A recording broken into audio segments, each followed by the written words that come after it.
Hello tout le monde. Alors aujourd'hui c'est une petite vidéo pour vous montrer ce qu'on a pu faire avec une cliente qui avait un pull qui était complètement troué par les mites. Et on a réfléchi un petit moment, on savait pas quoi faire. Reboucher les trous à la main c'était jouable mais ça allait beaucoup se voir, ça allait pas être très beau. Et mettre des petits patchs, ça la branchait pas vraiment. Du coup, je lui ai proposé peut-être de transformer ce pull en une petite jupe puisqu'elle a une petite fille qui a un peu plus d'un an et demi. Et donc, elle a accepté l'idée. Donc là, voilà, je vous montre comment j'ai transformé son pull. Alors en plus, c'est un joli pull, c'est du cachemire. C'est pour ça qu'elle voulait un petit peu pouvoir le réutiliser, trouver une idée. Et voilà, c'est une idée qu'elle n'aurait pas pensé si je lui avais pas proposé. Donc voilà, là j'ai tracé, j'ai mis quelques épingles avant de couper le pull à double. J'ai inclus ma marge de couture pour la ceinture. Voilà, ça va ressembler à ça. Et là maintenant, je vais faire un petit surjet autour de la taille pour pas que le tissu se défasse. Donc direction la surjeteuse. Alors si vous n'en avez pas, bien sûr, le zigzag, ça fera tout à fait l'affaire à la machine à coudre. Histoire que la maille ne se défasse pas au lavage et puis même en règle générale. Ensuite, au fer à repasser, on vient préparer son ourlet pour ensuite y glisser la ceinture élastique, enfin l'élastique. Donc là, je retourne 1 cm à l'aide du fer à repasser en mode lainage, le fer pas trop chaud pour pas abîmer la matière. Et grâce au petit trait que j'avais fait au stylo tout à l'heure, je peux maintenant faire mon deuxième pliage à la bonne largeur. Donc cette largeur de ceinture dépendra de la taille de votre élastique, donc vous pouvez tout à fait la choisir en fonction de l'élastique que vous avez sous la main. Si vous avez un élastique de 2 cm, eh bien prévoyez une ceinture qui fasse au moins 3, puisqu'après quand on coud, on perd de la matière.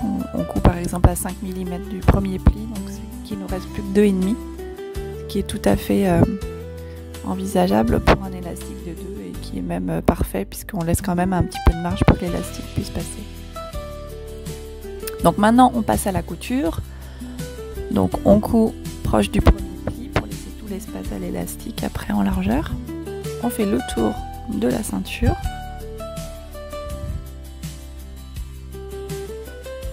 Et à la fin, on n'oublie pas bien sûr de laisser une ouverture pour entrer l'élastique. Donc là c'est vraiment hyper simple parce que la jupe, du coup comme vous voyez sur la vidéo là, j'ai gardé le bas du pull, hein, j'ai pas fait d'ourlet pour le bas du pull, donc c'est vraiment juste couper et créer une ceinture pour passer un élastique dedans. La jupe est faite en quelques minutes. Donc là je rentre l'élastique à l'aide de ma petite pince, je bloque l'autre extrémité de l'élastique pour pas qu'il rentre pendant qu'on est en train de coulisser. Et ensuite, on rejoint les deux extrémités de l'élastique par une épingle. Et on n'aura plus qu'à coudre ces deux élastiques ensemble et les rentrer dans la ceinture et venir terminer la couture qu'on a laissée ouverte pour passer l'élastique. Donc là, moi, sur la vidéo, je la mets de côté, la jupe, parce que j'ai besoin de faire l'essayage auprès de la fille de la cliente pour être sûr que la ceinture soit bien à sa taille. Donc je mets de côté. Voilà, on fera la couture plus tard. Et ensuite, dans le reste du pull, je lui avais proposé également peut-être de faire un chouchou dans les manches, 1 ou 2, puisqu'il y a 2 manches. Et voilà, elle n'était pas contre. Alors du coup, je me suis dit que j'allais lui offrir le chouchou. Donc je lui ai fait le chouchou et je lui ai offert, puisque c'était son pull.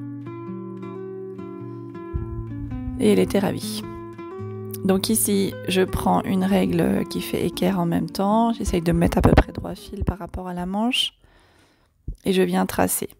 Sauf que je me rends compte que c'est pas du tout la largeur que je voulais. Moi, j'ai fait le tour de la règle, alors qu'habituellement, je prends 12 cm de large, en gros, pour les chouchous et environ une 50aine de longueur.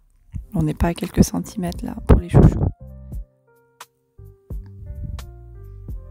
Voilà, bon, je refais pas le tuto complet du chouchou. Vous savez, on coud tout le long et on laisse 3 cm d'ouverture à chaque extrémité. Ensuite, on retourne de l'intérieur. Et maintenant, on vient fermer le contour. Voilà, comme ça. Donc là, il reste les 3 cm d'ouverture qu'on avait fait au départ. C'est par ici qu'on ressort l'élastique, le chouchou, pardon.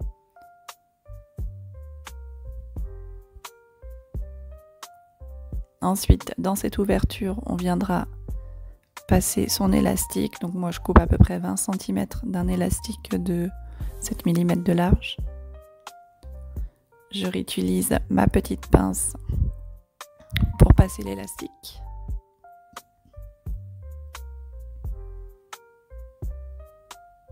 Et là, on n'est pas obligé de coudre, on peut simplement faire un petit nœud puisque l'élastique est assez fin. Et ensuite, on viendra fermer à la main. On peut le faire à la machine, mais ça fait une couture visible sur un bord. Donc à la main, surtout là dans un lainage, c'est quand même plus joli de fermer à la main. Donc un petit point caché à la main pour fermer l'ouverture. Donc parfois je passe 2 fois, je fais un aller-retour pour être sûr que les points soient bien serrés. Et voilà, on obtient un joli petit ensemble avec de la récup du coup d'un pull. Et je vous dis pas la matière comme elle est douce en cachemire, c'était super agréable à travailler. Bon bah j'espère que cette vidéo vous aura plu et je vous dis à bientôt avec les petites cueillettes chez des ateliers. Ciao!